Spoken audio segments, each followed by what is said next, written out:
오늘 우리 함께 은혜 받으신 말씀은 신명기 13장입니다. 신명기 13장 1절에서 5절까지 말씀, 구약성경 283면입니다. 제가 가진 성경 구약성경 283면, 신명기 13장 1절에서 우리 5절까지 말씀 한 절씩 교독해서 읽고 마지막 5절은 함께 읽도록 하겠습니다.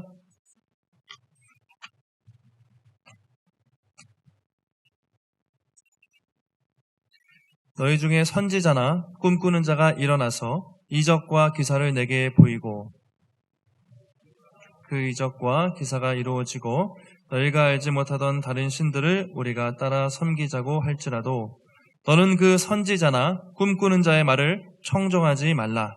이는 너희의 하나님 여호와께서 너희가 마음을 다하고 뜻을 다하여 너희의 하나님 여호와를 사랑하는 여부를 알려하사 너희를 시험하심이니라.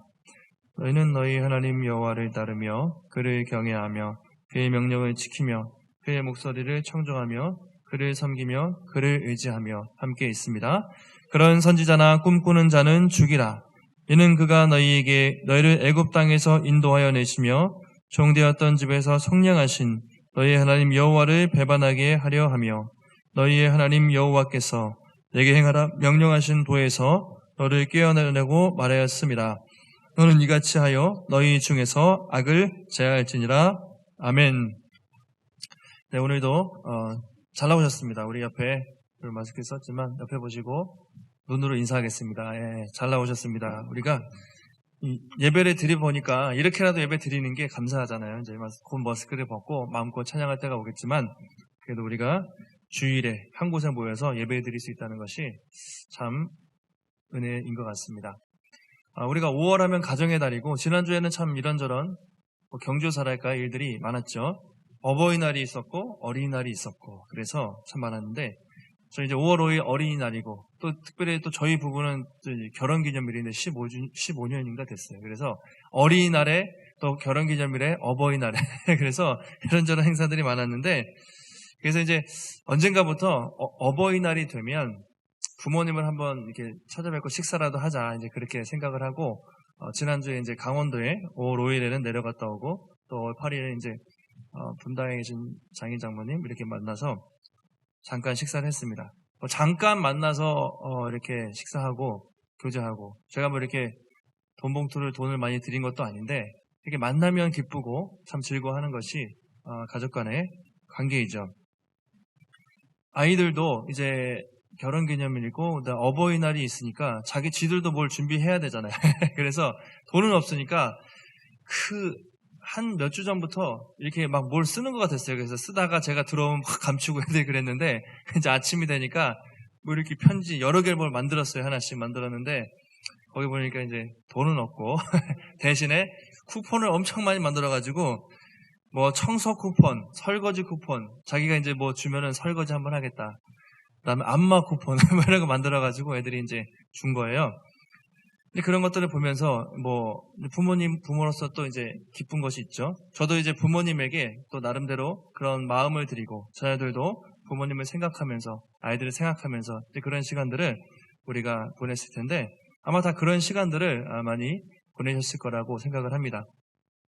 근데 중요한 것은 우리가 가정의 달이라고 해서 뭔가 크게 서로 뭐 돈이 오가거나 뭐 해외 유명한 곳으로 여행을 가거나 뭐 명품을 사주거나 그런 것이 아니라 우리가 함께 할 수 있다, 마음을 나눌 수 있다, 교제할 수 있는 것이 감사한 것이죠. 요즘에 우리가 신명기를 묵상하고 있는데 신명기 마찬가지인 것 같아요. 하나님이 우리에게 원하시는 것도 결국은 큰 것이 아니라 그런 마음이 아닐까 생각을 합니다. 하나님이 우리에게 뭐 어디 선교지 가서 뭐 헌신을 해라, 목숨을 바쳐라, 아니면 뭐 헌금을 많이 해라, 아니면 뭐 봉사를 죽도록 충성해라, 뭐 그런 것도 있지만 그게 본질이 아니라 하나님이 우리에게 원하시는 것은 우리가 하나님을 더 사랑하고 하나님만 바라보고 하나님만 더 교제하는 것, 우리 마음을 하나님께 드리고 그분과 함께하는 것, 그것이 하나님이 우리에게 가장 원하시는 것이 아닐까 그런 생각을 하게 됩니다. 만약에 그것을 이거 해라 저거 해라 율법으로 생각하면 오늘도 읽었지만 계속 비슷한 말씀 같아요. 너는 나를 따르고 순종하고 섬기고 맨날 이거 해라 저거 해라 이거 하지 말아라 그런 것 같은데 그렇게만 보면 율법적이 되고 너무나 우리 마음에 짐이 되는 것이죠. 그 이전에 하나님이 우리를 정말 사랑하시는구나. 그리고 우리가 그렇게 말씀을 따라갈 때 우리가 정말 복된 삶을 살 수 있구나. 그 마음을 우리가 헤아리고 이해하는 것이 신명기의 가장 중요한 핵심이라고 할 수가 있습니다. 오늘도 너는 나 외에 다른 신, 우상을 섬기지 말라 이런 내용인데 여러분 이 말씀을 들을 때 이것이 우리 마음에 부담이 되는 것이 아니라 짐이 되는 것이 아니라 하나님이 얼마나 선하신 분인지 우리가 헤아리고 하나님을 우리가 더욱더 사랑하게 될 수 있기를 주님의 이름으로 축원합니다. 자, 세 가지를 말씀하고 있어요. 13장 전체를 보면 우리가 5절까지만 읽었지만 우상 숭배, 어떤 유혹이 찾아오는 세 가지 방식, 세 가지 방법에 대해서 말하고 있는데요. 1절에서 5절까지 보시면 우상 숭배 어떻게 하냐면 선지자나 꿈꾸는 자, 오늘 읽었던 말씀입니다. 선지자나 꿈꾸는 자를 통해서 우상 숭배의 유혹이 올 수 있다는 것이죠. 두 번째 6절 이하를 보시면 이제 가족이나 친구가 다른 신을 섬기자, 하나님 말고 다른 신을 섬기자 할 때 어떻게 해야 되냐 그런 이야기를 6절 이하에서 하게 되고요. 마지막 12절 이하에서 보면 이제 온 성읍이 우리 우상 숭배하자, 하나님 버리고 다른 신을 섬기자 할 때 어떻게 해야 하는가에 대해서 말하고 있습니다. 어떻게 하라고 나와 있죠? 오늘 선지자가 우상을 숭배하자고 할 때, 또 가족이나 친구가, 또 온 성읍이 우상 숭배할 때 어떻게 되냐면 죽이라 이렇게 되어 있습니다. 사형, 그냥 가차없이 죽이라 이게 맞아요. 특별히 가족이 우상을 숭배하라고 다른 신을 섬기라고 유혹을 할 때 뭐라고 나와 있냐면 돌로 쳐 죽이라 이렇게 나와 있어요. 무섭죠?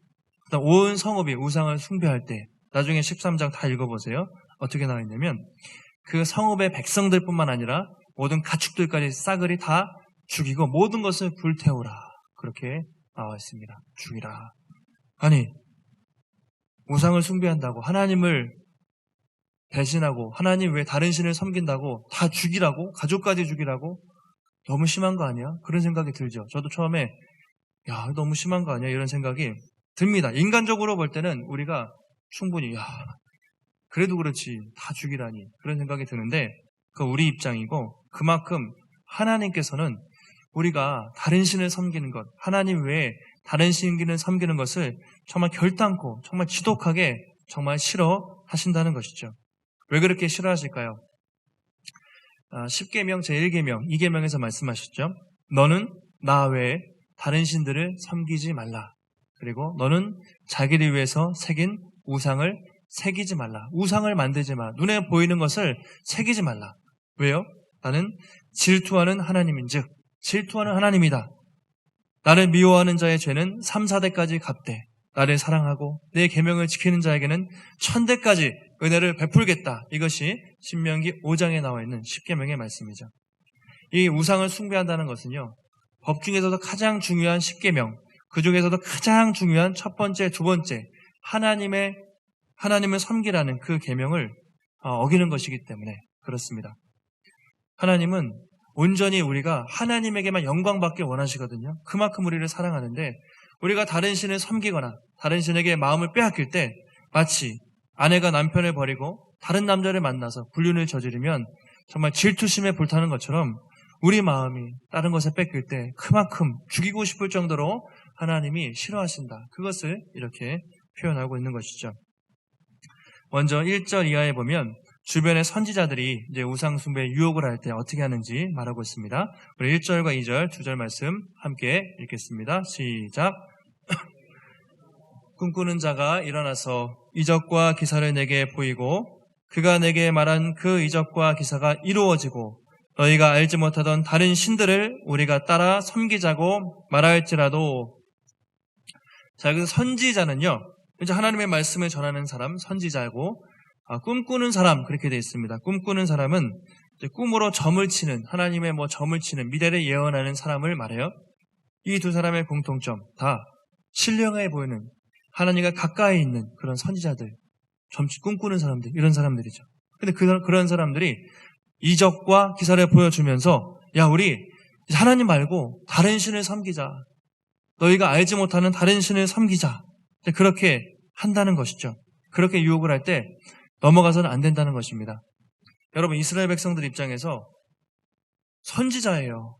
점쟁이가 막 이적과 기사를 보여주면서 그것도 막 이적과 기사가 이루어지는데 우리 그러면서 하나님 말고 다른 신을 섬겨보자 했을 때 그 유혹이 얼마나 심할지 한번 생각해 보시기 바랍니다. 만약에 여러분 주변에 누가 왔어요. 아유 집사님, 권사님, 아유 청년 맨날 교회 나가면 뭐해? 교회 가면 뭐 기적도 없는 것 같고 막 병고침도 없고 맨날 신명기 말씀 막 지겹게 그냥 맨날 설교만 듣는 것 같고 거기 말고 좋은 데 소개시켜줄게. 거기 가면 기가 막혀. 막 기도하면 병고침 받고 암이 낫고 신경통, 류마티스, 관절염 모든 게 다 낫고 기도하면 그 예언의 은사가 있어서 미래를 다 예측한대. 우리 한번 가볼까? 여러분 그러면 어떻게 하시겠습니까? 따라가시겠어요?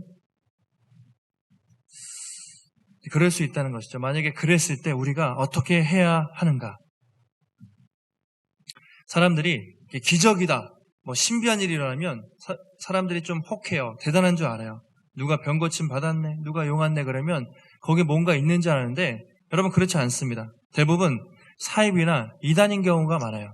물론 교회도 그런 일들이 있지만 그것만 강조하는, 그렇죠? 이단들, 사단도 그런 일들을 할 수가 있다는 것이죠. 출애굽기에 보면 거짓 선지자들이, 거짓 마술사들이 모세가 지팡이를 딱 던져서 뱀이 되게 했을 때 마술사들도 그렇게 했습니다.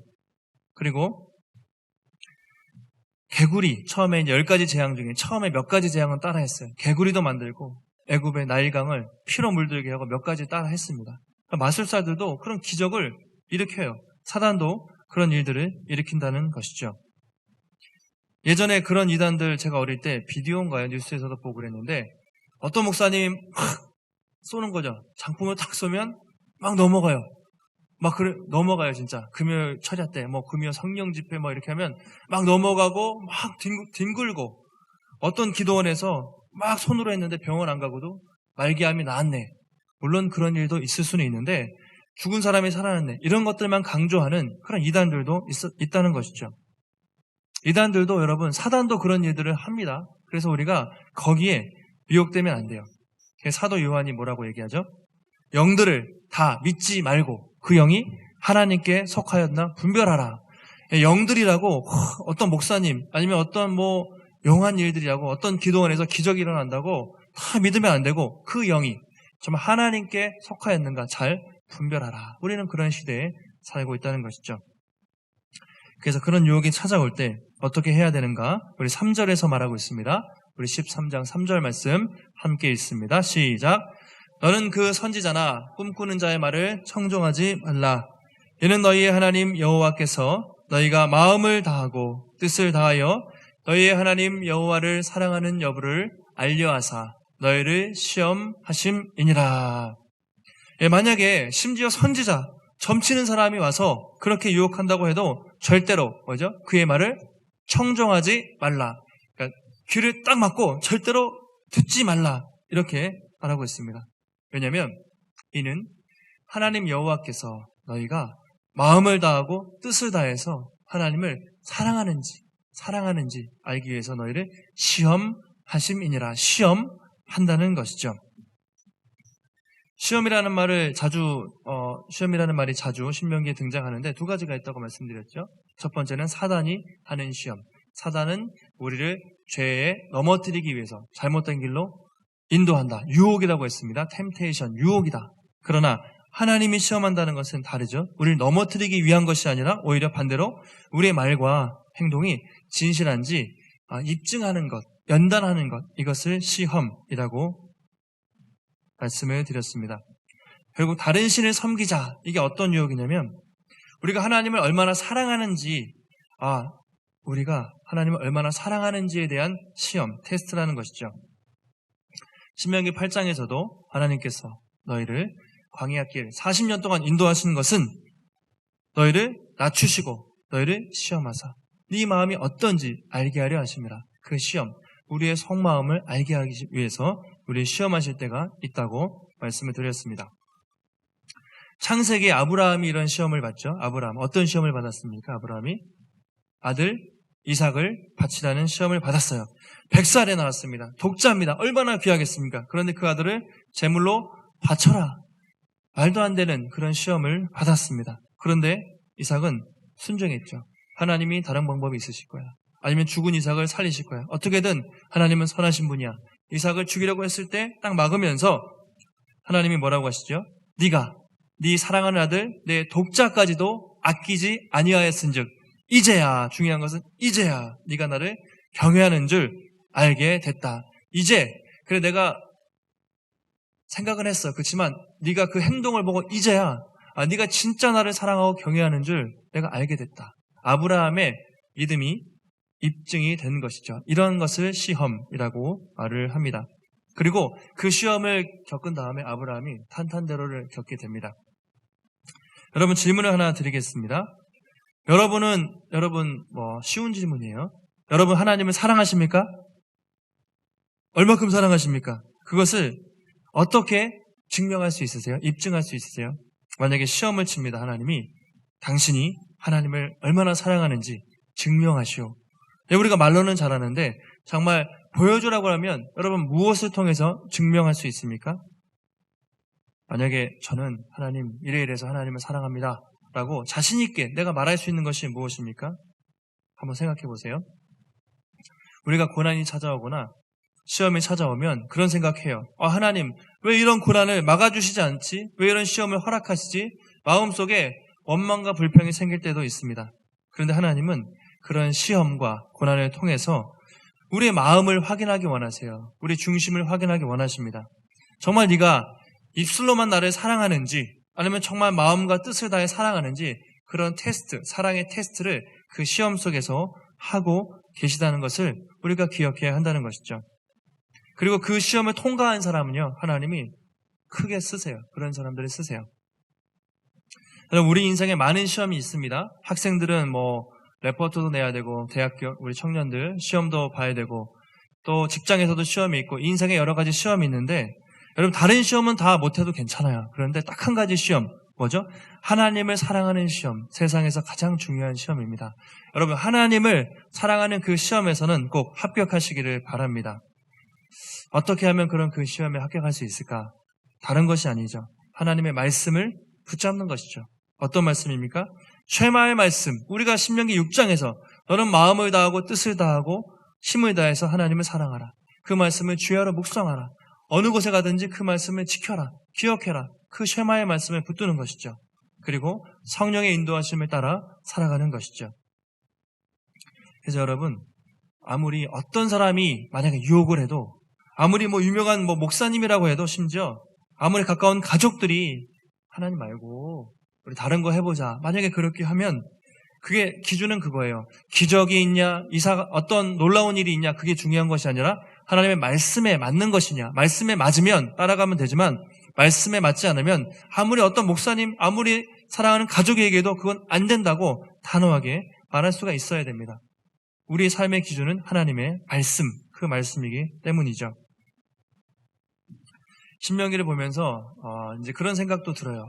하나님이 이렇게 가끔 잔소리처럼 왜 이렇게 그냥 한 번 하면 되지 이렇게 계속해서 오랫동안 말씀을 하실까? 빨리 가나안 땅에 들어가게 하면 되지 왜 이렇게 모세를 붙잡고 모세도 힘들게 서로 힘들게 그렇게 말씀을 전하게 하실까? 이제 그런 생각을 한편으로 하게 돼요. 왜 그러실까요? 하나님이 왜 그렇게 좀 이스라엘 백성들에게 계속해서 반복해서 말씀을 하실까요? 그 이유는 앞으로 이스라엘 백성들이 들어가게 될 가나안 땅은요, 광야보다 훨씬 더 위험한 땅이기 때문에 그래요. 물론 젖과 꿀이 흐르는 훨씬 더 복된 땅이지만 영적으로 볼 때 훨씬 더 넘어지기 쉽고 타락하기 쉬운 그런 훨씬 더 위험한 땅이기 때문에 그렇습니다. 광야에서는요, 먹을 게 있습니까? 없습니다. 만나밖에 없어요. 하나님이 만나주시면 땡입니다. 그냥 그걸로 감사하며 살면 돼요. 갈 데가 있습니까? 없습니다. 구름기둥이, 불기둥이 가라고 하면 가고 멈추라고 하면 멈추면 됐어요. 아무것도 한눈 팔 그런 길이 방법이 없었습니다. 가나안 땅은 어떻습니까? 가나안 가면요, 완전히 달라요. 엄청 풍요롭거든요. 가면 먹을 것이 넘쳐납니다. 창고에 쌓아둡니다. 곡식들이 넘쳐나고 채소와 과일들, 동물들이 넘쳐납니다. 즐길 게 많습니다. 온갖 즐길 게 많고요. 무엇보다 수많은 우상들이 많이 있었습니다. 잠깐만 한눈 팔면 깜빡 실수하면 하나님 버리고 떠날 만한 우상들이 훨씬 더 많았기 때문에 하나님이 가나안 땅에 들어가기 전에 계속해서 이렇게 신신당부하는 것이죠. 너희가 그 땅에 들어가게 되면 풍요롭고 좋을 것이지만 분명히 훨씬 더 많은 유혹들이 있을 것이다. 그래서 정말 말씀을 붙잡고 살지 않으면 안 돼. 끊임없이 하나님이 지겨울 정도로 반복해서 계속해서 말씀을 하고 있는 것이죠. 그래서 신명기 원래는 가나안 땅 가기 전에 뭐 해야 됩니까? 전쟁을 준비해야 되잖아요. 군사를 모으고 훈련을 하고 삼국지나 우리나라 역사를 보면 전쟁을 당연히 준비해야 되는데 전쟁 준비 하나도 안 하죠. 무슨 준비합니까? 영적인 전쟁을 준비합니다. 영적으로 무너지면 끝나기 때문에 철저하게 정신교육을 시키는 것이죠. 하나님의 말씀을 붙잡아야 된다. 악을 절대로 가까이 하면 안 된다. 끊임없이 반복을 하고 있습니다. 고대 근동의 기록을 보면요. 실제로 가나안 땅에 가면 가나안 7족속이라고 대표해서 말하는데 그들이 얼마나 많은 우상들을 숭배하고 있었는지 모릅니다. 사진 한번 준비해 주시면 정말 많은 우상들이 있었는데 지금 우리가 볼 때는 유치해 보이지만 첫 번째가 이제 엘이라는 신인데 우리 같으면 하나님, 그렇죠? 엘. 가나안 사람들이 섬기던 최고의 신. 그 사람들은 저 신이 우주 만물을 창조했다고 그렇게 믿었습니다. 그다음에 그 옆에는 바알 신, 우리가 잘 아는 신이죠. 농사를 지배해요. 농경 문화이기 때문에 정말 철저하게 바알 신이 저들에겐 중요했습니다. 그다음 세 번째가 다음 넘겨주신 아세라 신, 풍요로운 신. 농사를 짓고 가축 농사를 짓고 또 벼를 베고 또 농사를 지을 때 풍요로워야 되잖아요. 그러니까 아세라 신을 섬길 수밖에 없어요. 옆에는 아스다롯, 아세라 신의 복수형인데 역시 엄청나게 풍요를 즐기는 신. 저런 신들이 형상인데 질비했다는 것이죠. 이런 신들의 특징이 무엇이었냐면 대부분 그렇습니다. 이제 내려주시면 대부분 사람들의 쾌락을 만족시켜주는 신이었어요. 성전에서 창기와 관계를 맺게 합니다. 그냥 온갖 쾌락을 다 즐기게 하는 신이었어요. 너무 유혹에 빠지기 쉬웠습니다. 또 저들의 신들은요. 구체적으로 삶과 연관이 되어 있었어요. 삶이. 농사를 지어야 되죠. 농사의 신이 필요했잖아요. 그게 바알 신입니다. 풍요가 필요하죠. 풍요로운 신, 아세라 신입니다. 비가 오게 하는 신이 있었고요. 태양을 비추는 신, 목축과 관련된 신, 남녀 간의 사랑의 신, 자녀를 생상하는 신, 낮의 신, 밤의 신, 신. 끊임없이 정말 눈만 열면 그들의 삶에 모든 필요를 채워줄 것 같은 그런 신들이 가나안 땅엔 즐비했습니다. 수많은 신들 중에서 선택하면 돼요. 얼마나 편리해요. 내가 농사 잘 되고 싶으면 바알 신한테 하면 잘 되게 된다는 것이죠. 자녀가 없으면 자녀의 신에게 경배하면 뭐가 된다는 것이죠. 물론 우상이지만 그렇게 수많은 신들이 눈만 뜨면 수많은 신들이 가나안 땅에 있었다는 것이죠. 하나님은 이스라엘 백성들이 그런 신들에게 정말 유혹되지 않기를 바라셨습니다. 그래서 이렇게 반복해서 말씀을 하고 있는 것이죠. 여러분 오늘 우리가 사는 세상도 그렇습니다. 이 세상, 우리가 사는 세상 얼마나 풍요로운 세상입니까? 풍요롭죠. 지금 코로나 때문에 잠시 몇 달 동안 좀 광야를 지나고 있어요. 사람들이 많이 겸손해졌는데 아마 이거 지나면 아마 생활반역, 우리 사회적 거리두기 그리고 생활 거리두기 또 이렇게 여러 가지 하고 있는데 이게 끝나면요. 벌써 끝날 때 되니까 아마 클록하고 하다가 사람들이 고삐 풀린 사람처럼 또 다시 걸렸잖아요. 이게 몇 달 지나고 풀리면 아마 그동안 못했던 쇼핑 즐기지 못했던 거 엄청나게 아마 나올 겁니다. 풍요로운 세상이죠. 팀 켈러 목사님은 이렇게 말했어요. 내가 만든 신이라는 책에서 유명한 책이죠. 읽어보신 분들이 많이 계실 텐데 이 세상을 뭐라고 표현했냐면 우상이 점령한 사회다 이렇게 얘기했습니다. 우상이 점령한 사회. 에이 무슨 세상에 우상이 있냐. 저기서 말하는 우상이란 눈에 보이는 것이 아니죠. 우상이 무엇입니까? 그렇게 정의합니다.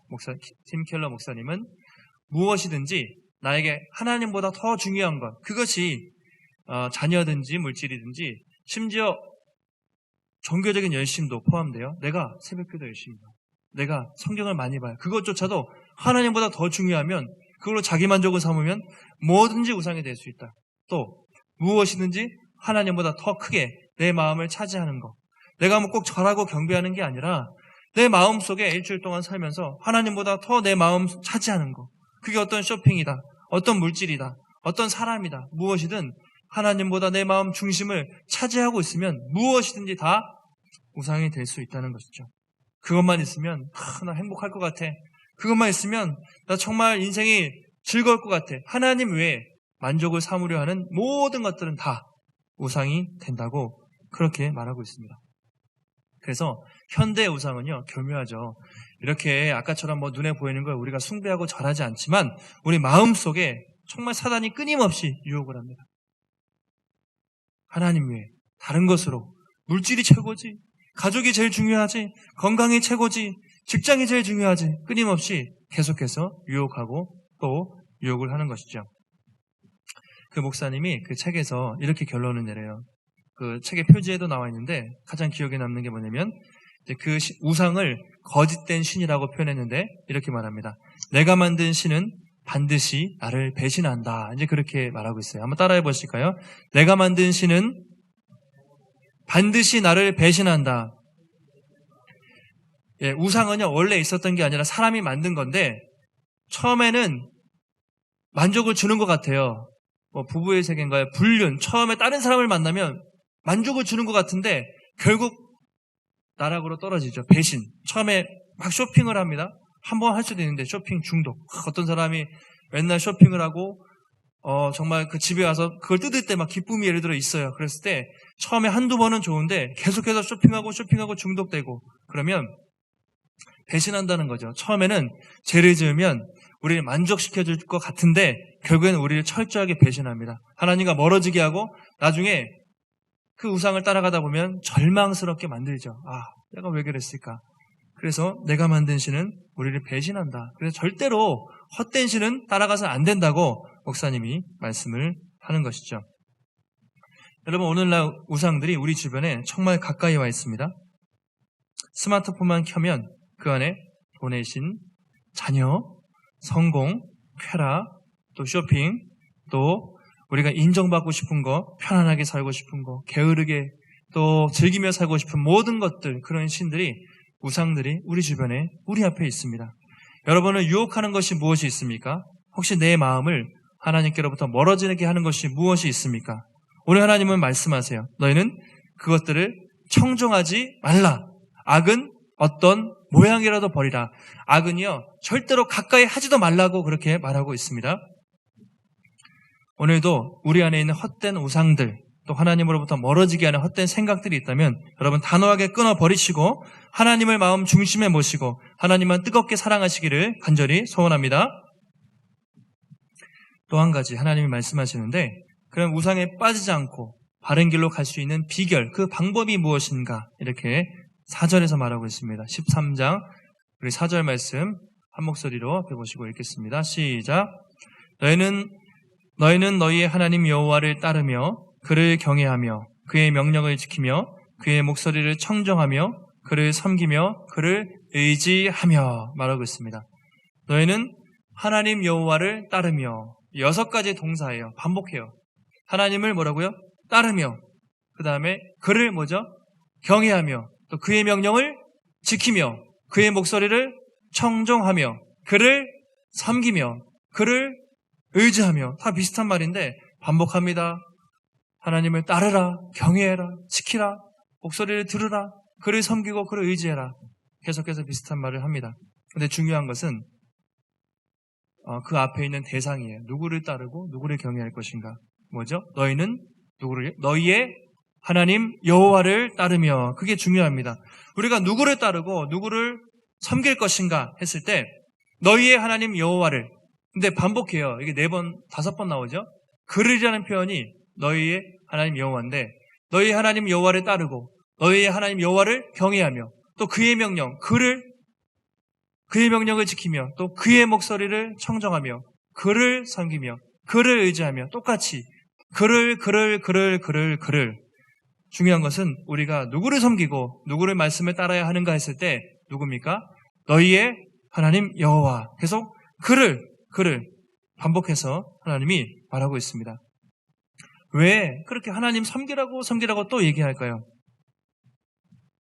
앞으로 모세는요 곧 죽어요. 가나안 땅에 못 들어가는데 이 출애굽 2세대를 볼 때 걱정되는 거죠. 1세대가 광야에서도 그렇게 잘못해서 못 들어갔는데 너희만큼은 제발 들어가면 그를 하나님을 여호와만 섬기고 여호와만 따르고 하나님의 말씀만 청종하고 하나님만 제발 의지해라. 반복하고 또 반복하고 반복하는 것이죠.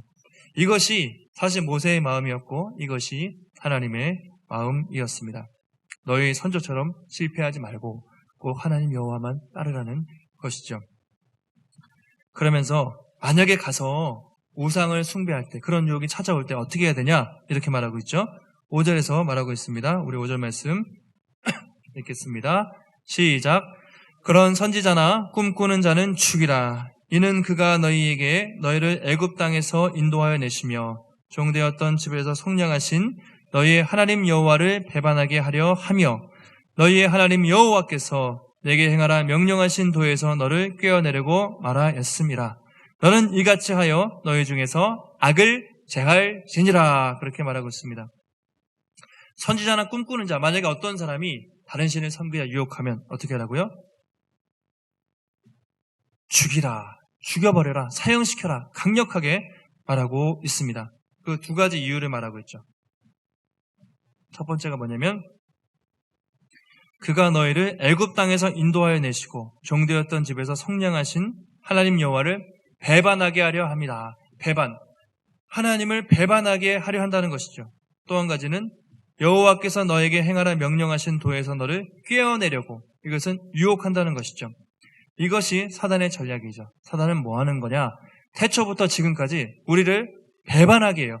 하나님에게 등 돌려서 배반하게 만들고, 또 한 가지는 꿰어냈다고 해서 계속 유혹합니다. 현란하게, 아주 교묘하게 우리 유혹해요. 그것이 사단의 전략인데, 그때 유혹을 할 때 어떻게 해요? 악을 제하라, 완전히 죽여버려라, 완전히 제거하라, 그렇게 말하고 있습니다. 제거하라, 이 표현이 중요한데요. 제거하라, 우비 아르타, 이렇게 된 우비 아르타, 어떤 의미가 있냐면요, 다 태워버린다, 다 불살라버린다 의미가 있어요. 만약에 너희 가운데 어떤 악이 있거든 완전히 불태워버려라, 하나도 남기지 말고 깨끗하게 뿌리를 뽑아라, 이것이 제거하다, 불태우다, 불살하다, 이런 말입니다.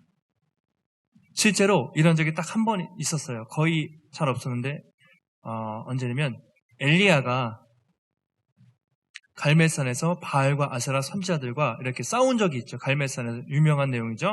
싸운 다음에 이렇게 결과적으로 어떻게 됐습니까? 하나님의 불을 내리고 아세라, 바알 선지자들 450명을 다 기손 시냇가에서 어떻게 됐죠? 쳐 죽였다고 되어 있습니다.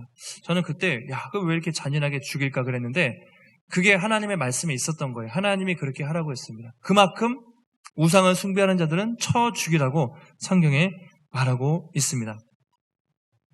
그 다음에 가족들이나 형제들이 이렇게 유혹을 할 때, 가장 가까운 사람들이 유혹을 할 때 6절 이하에 보면 어떻게 하라고 되어 있죠? 쳐 죽이라고 되어 있어요. 아까 말씀 돌로 쳐 죽이고 다른 사람들이 죽여. 너무하죠. 그 다음에 온 성읍이 만약에 우상의 숭배에 물들어 있다고 하면 이거 다 이스라엘 이방인들이 아니라 이스라엘 백성들을 말하는 겁니다. 이스라엘 성읍에 알아봤는데 우상을 숭배한대요. 자세히 살펴보고 만약에 그 성읍이 통째로 우상 숭배에 넘어갔으면 어떻게 하라고 되어 있냐면 모든 사람들을 다 죽여라. 남녀노소 할 것 없이 모든 가축들을 다 죽여라. 그리고 모든 물건들을 다 불태워서 하나도 남기지 말라. 그렇게 되어 있습니다. 그러면서 진멸이라는 말을 쓰고 있어요. 성읍을 아예 진멸시켜버려라. 헤렘이라는 표현이거든요. 헤렘. 중요한 표현인데 하나님께 구별하여 바치다, 이런 의미도 있고요. 하나님께 바치다 또는 철저하게 파괴하다. 철저하게 파괴하다. 악한 것은 하나도 남기지 말고 완전히 불태우고 다 파괴하라는 것이죠. 그게 나중에 이스라엘 백성들이 여호수아가 가나안 땅을 정복할 때 다 들어가면 막 그렇게 죽여버리잖아요. 잔인할 수도 있는데 그것은 살인하라는 게 아니라 철저히 우상 숭배에 물들었기 때문에 하나님의 심판이라는 의미가 있어요. 그러니까 이스라엘 백성들, 너희도 마찬가지다. 너희 가족들이 우상 숭배에 유혹을 하냐? 너희 성읍 전체가 물들면 완전히 철저하게 진멸시켜버려라. 그렇게 말하는 것이죠. 너무 잔인해 보이죠? 지금 생각으로 이렇게까지 해야 되나 그런 생각이 들지만 하나님이 그만큼 죄악을, 우상 숭배를 싫어한다는 것이고 죄가 한 번 물들면 그만큼 빨리 확산이 돼요. 한 사람이 우상에 빠지면 공동체가 다 넘어가는 것은 삽시간이다. 그래서 싹부터 철저하게 잘라버리라. 그런 의미로 다 죽이라, 불태우라. 하나님이 그렇게 말을 하고 있습니다. 신명기에서 이제 몇 가지 그런 내용이 있어요. 찾아보면 너희 중에서 악을 제할지니라 이런 표현이 있거든요. 악을 제할지니라 이런 표현이 있는데 여러 번 나와요. 악을 제하다. 이런 경우는 사형에 처하라 나옵니다. 제사장이나 재판장의 말을 듣지 않을 때 들어도 훈계하지 않으면 악을 제하라. 죽이라고 되어 있습니다. 또 이웃을 죽였을 때 죽이라고 되어 있어요. 또 부모님의 말을 듣지 않을 때 죽이라고. 되게 무섭죠. 근데 바로 죽이는 건 아니고 뭐라고 되어 있냐면 훈계하고 장로들에게 청하고 이러이런 절차를 했는데 그래도 듣지 않으면 성 밖에 쳐 죽이라. 그렇게 되어 있습니다. 무섭죠. 남자와 여자가 간음할 때 죽이라. 또 자기의 동족을 종으로 삼거나 노예로 판 사람 죽이라. 야, 이제 구약시대 보면 진짜 무섭다. 여러분, 부모님의 말을 순종하지 않으면 죽으면, 우리가 얼마 전에 어버이날 보냈는데 우리 다 죽어야 돼요. 여러분, 율법은요 그렇게 기준이 높거든요. 우리 힘으로 못 지킵니다. 사실은. 그렇죠? 우리가 살 수 있는 이유가 뭡니까? 예수님 때문에 사는 거지 누구도 이 율법을 100% 지켜서 의롭다 하심만을 받을 사람이 없어요. 그냥 우리가 예수님의 십자가의 은혜로 이제는 산다는 것이죠. 그것을 기억해야 됩니다. 또 한 가지 우리가 잊지 말아야 될 것은 지금 신약 시대를 살고 있고 은혜 시대, 교회 시대를 살고 있는데 그럼에도 불구하고 이 신명기 율법의 정신은 동일합니다. 구약 시대 우상을 숭배하면 또 간음을 하면 또 부모의 말을 듣지 않으면 죽이라 그랬던 것처럼 지금도 하나님은 그 우상 숭배를 동일하게 죽일 만큼 싫어하신다는 거죠. 지금도 하나님은 우리가 우상에 빠지고 죄에 물들고 교회가 공동체가 더러워지는 것을 죽을 만큼 싫어하신다는 것이죠. 그래서 우리가 생각해 봐야 돼요. 우리가 너무 은혜를 강조하지만 이 죄에 대한, 이 거룩함에 대한 경각심이 우리에게 있는가? 우리가 날마다 죄와 피 흘리며 싸우고 있는가? 성경은요, 너희가 죄와 싸우되 피 흘리면서까지는 싸우고 있지 않지 않냐? 이렇게 경고를 하는데 정말 이 죄를 죽이고 죄를 없애기 위해서 정말 날마다 피 흘리면서까지 싸우고 있는가? 그것을 살펴봐야 한다는 것이죠. 마지막으로 한 가지 예를 들고 말씀을 정리하겠습니다. 얼마 전에 제가 아는 또 성도님이 이제 소천을 하셨는데 젊은 분이셨는데 이제 암으로 소천을 하셨어요. 너무 빨리 암이 전이가 돼서 손 쓰기도 힘들 정도로 급하게 전이가 돼서 확산이 돼서 그렇게 천국에 가셨습니다. 여러분, 암이라는 게 얼마나 무섭습니까? 우리가 무서워해요. 암에 걸리면 어떻게 되죠? 빨리 발견을 해서 진단해서 암세포, 암 조직이 나오면 어떻게 합니까? 가만두면 돼요? 하나라도 더 전이 되기 전에 빨리 다 그 조직을 살을 도려내는 아픔이 있어도 다 잘라내야 암이 전이 되지 않고 생명을 건질 수가 있다는 것이죠. 여러분, 죄악은요 암세포와 같아요. 우리가 치사율, 암 걸리면 되게 무서워하는데 사람은 죄를 그렇게 안 무서워하는 것 같아요. 그런데 치사율로 따지면 암은요 기껏해야 우리 목숨을 뺏어가지만 죄는요 우리 영원한 목숨을 빼앗아 갑니다. 훨씬 더 무서운 것이 죄입니다. 우리가 코로나19를 무서워하죠. 코로나가 또 무서운 이유가 무엇입니까? 전염성이죠. 전파 속도가 상상할 수 없을 정도로 빠릅니다. 또 잠복기가 있어서 소리 없이 막 전파돼요. 그래서 사람들이 코로나를 두려워합니다. 죄는 어떻습니까? 코로나보다 훨씬 더 강한 전염력이 있어요. 그걸 아셔야 돼요. 훨씬 더 빨리 전파가 됩니다. 죄가요. 태초에 아담과 하와가 에덴 동산에서 범죄했을 때, 그 죄가 들어왔을 때 순간에 죄가 들어왔지만 그 다음 세대 죄가 관영하는 건 코로나보다 훨씬 더 빨랐습니다. 그래서 우리가 알아야 돼요. 죄가 공동체 내 안에 들어오면 훨씬 더 빨리 전염되는 거야. 이 죄는 절대로 용납해서는 안 되는구나. 그런 경각심, 그것이 우리에게 있어야 한다는 것이죠. 사람들이 그걸 잘 모르고 살 때가 많습니다. 암이나 코로나 이런 질병은 우리가 무서워하지만 우리 안에 있는 이 죄의 바이러스가 얼마나 심각하고 얼마나 무서운지 우리가 잘 모른다는 것이죠. 근데 성경은 그 악을 제거해라, 철저하게 다 잘라버려라, 그렇게 말하고 있습니다. 사랑하는 성도 여러분, 근데 이게 우리 힘으로 안 됩니다. 어떻게 해야 되죠? 우리 힘으로 안 돼요. 그래서 하나님께서 어떻게 하셨습니까? 예수 그리스도를 십자가에 보내셔서 예수의 피로 우리의 그 죄를 사할 수 있는 영원한 치료제, 영원한 백신을 만드셨죠. 여러분, 아직 코로나를 치료하는 백신이 개발이 안 됐죠. 다행인 건 우리에게 죄를 우리 힘으로 할 수 없지만 이 죄를 해결할 유일한 백신이 있어요. 치료제가 무엇입니까? 바로 예수 그리스도의 보혈, 십자가입니다. 그래서 하나님이 그 가장 큰 희생을 치르고서라도 아들의 십자가에 못 박혀서 죽이시고 그 보혈로 우리를 깨끗하게 하신 것이죠. 여러분, 오직 예수님의 보혈만이 우리를 죄에서 깨끗하게 하고 예수님의 보혈만이 영원한 죄와 사망에서 우리를 구원하시는 참된 치료자인 줄 믿습니다. 오늘 여러분이 제거해야 될 죄가 무엇입니까? 우리 교회가 혹시 버려야 될 것이 무엇이 있습니까? 이 시간 하나님 앞에 정직하게 내려놓고 우리를 더 깨끗하게 해달라고, 더 정결하게 해달라고 여러분 회개하며 나가는 시간 되시기를 바랍니다. 우리가 거룩할 때 세상은요 우리를 인정합니다. 또 교회가 거룩할 때 세상은 우리를 인정할 거예요. 근데 거룩을 잃어버리면 우리는 모든 것을 잃어버리는 것이죠. 이번 한 주도 죄와 싸워 여러분 승리하시고 여러분 하나님께 영광 돌리고 거룩하고 정결한 삶을 통해 세상에서 또 빛과 소금된 역할을 감당하시는 복된 성도들, 복된 교회가 되기를 주님의 이름으로 축원합니다. 기도하겠습니다. 하나님 감사합니다. 오늘도 우리에게 귀한 말씀 주심을 감사합니다. 하나님, 이스라엘 백성들이 가나안 땅에 들어가게 되면 정말 그 안에는 독이 든 성배처럼 풍요가 있지만 얼마나 많은 우상들이 있는지 모릅니다. 너희가 그 우상을 철저히 제거하고 가까이 하지 말라고 또 경고하고 또 경고하셨습니다. 하나님, 우리가 사는 이 세상은 그렇습니다. 수많은 우상과 또 유혹거리들이 우리를 공격을 합니다. 그때마다 주님, 우리가 넘어지지 않게 하시고 우리 마음 중심에 하나님의 말씀을 붙잡고 예수 그리스도 중심에 모시고 하나님만 붙들고 살아갈 수 있도록 주여 붙잡아 주시옵소서. 우리의 죄를 치료한 치료제 오직 예수 그리스도의 보혈에 있는 줄 믿습니다.